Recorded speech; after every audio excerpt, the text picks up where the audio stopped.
Aniket office में काम कर रहा था।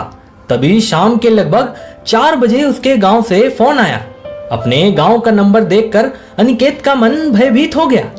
वो मन ही मन सोचने लगा कि आखिर क्या बात हुई जो लगातार फोन आ रहा है। फिर उसने बहुत साहस करके फोन उठाया और हेलो कहा।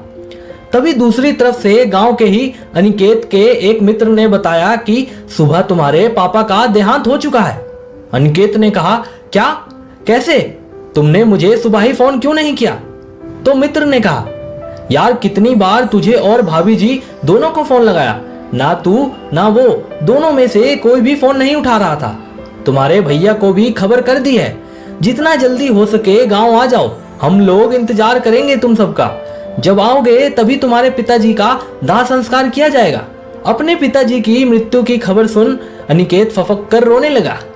ऑफिस के बालकनी में जाकर खूब रोया। फोन उठाकर देखा तो ढेर सारी मिस कॉल पड़े थे जो उसने मीटिंग में होने की वजह से नहीं उठाया।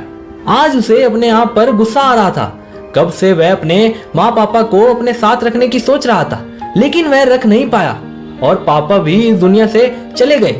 कितना अभागा है वो। उसके पिता ने उसे आज इस काबिल बनाया, अपनी मेहनत के बलबूते उसे यहाँ तक पहुंचाया। उस पिता को अपने साथ भी नहीं रख सका। अनिकेत ने उसी समय ऑफिस में अर्जेंट छुट्टी के लिए अप्लाई कर दिया, क्योंकि उसे आज रात को ही गांव के लिए निकलना था। अनिकेत घर पहुंचा तो उसने देखा टीवी पर तेज आवाज में शालिनी सीरियल देख रही है। उसने अनिकेत को देखकर कुछ भी नहीं पूछा और टीवी ऑन करके रसोई की तरफ बढ़ने लगी कि तभी उसके पति अनिकेत ने आकर टीवी बंद करते हुए गुस्से में कहा, क्या मैं जान सकता हूँ कि तुमने मेरे पापा का फोन क्यों नहीं उठाया? मैंने तो नहीं सुना। क्यों, क्या हुआ? वैसे भी तुम्हें तो पता है कि मैं दोपहर में आराम करती हूँ और सुबह घर का बहुत काम रहता है। वैसे भी एक ही फोन आया था माँ जी के नंबर से, बाकी सब अनजान नंबर से थे और मैं अनजान नंबर नहीं उठाती। शालिनी ने मुंह बनाते हुए कहा। अच्छा, तो फिर कल क्यों उठाया था अनजान नंबर? क्या जान सकता हूँ? गुस्से में चिल्लाते हुए अनिकेत ने कहा। क्या हुआ, इतना क्यों चिल्ला रहे हो? अच्छा, अब मेरा बोलना तुमको चिल्लाना लग रहा है? मैं क्यों उठाऊं फोन?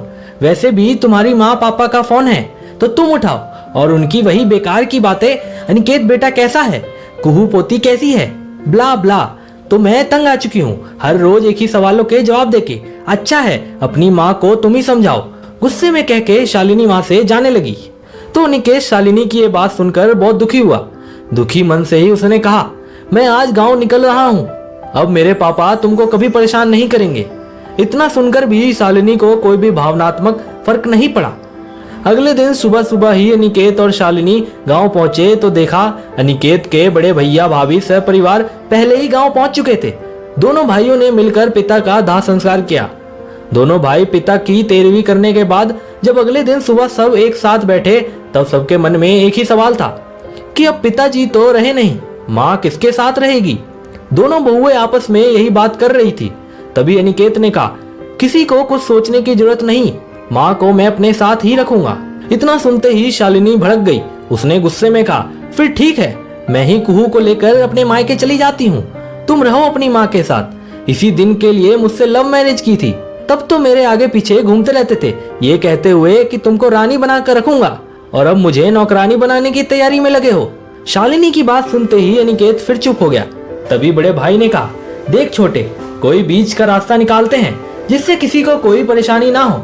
उसके बाद फिर दोनों भाइयों में यही फैसला हुआ कि 6-6 महीने दोनों माँ को अपने पास रखेंगे। ये बात बताने जब दोनों भाई माँ के कमरे में गए तो वो चारपाई पर बाएं करवट लेटी हुई थी। तभी पास बैठकर अनिकेत के बड़े भाई भाभी माँ से बोले, माँ अब पिताजी तो रहे नहीं, अब यहाँ अकेले रहकर क्या करोगी? सब बोले जा रहे थे, लेकिन उनकी तरफ से कोई प्रत्युत्तर ना मिलने से अनिकेत का मन घबराने लगा। उसने कहा, ये क्या माँ, तुम कुछ बोल क्यों नहीं रही? तुम्हें मंजूर है ना? उन्होंने फिर भी कुछ नहीं कहा। जब उन लोगों ने उनको हिलाया तो देखा कि अब वो भी जीवित नहीं है।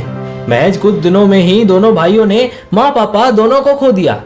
आज दोनों बेटों और बहुओं को अपनी गलती का एहसास हो चुका था। अनिकेत फूट फूट कर रोता हुआ उस कमरे से निकलकर दूसरे कमरे में आ गया। उसे खुद पर बहुत गुस्सा आ रहा था कि उसने समय रहते कोई कड़ा फैसला क्यों नहीं लिया, क्यों मूक दर्शक बना रहा। तभी शालिनी अंदर कमरे में अनिकेत के पास जाती है और अनिकेत से कहती है, अनिकेत मुझे माफ कर दो। तब अनिकेत ने अपने आंसुओं को पोंछते हुए शालिनी से कहा, शालिनी, क्या मेरे माफ कर देने से मेरे माँ पापा को दिया कष्ट खत्म हो जाएगा? क्या वो वापस मेरे पास आ जाएंगे? क्या तुम उनको वही प्यार और सम्मान, अपनापन दे पाओगी जो अपने माँ पापा को देती हो? हमारे लिए तो हम दोनों के माँ पापा एक समान होने चाहिए थे ना, तुम्हारा और मेरा नहीं।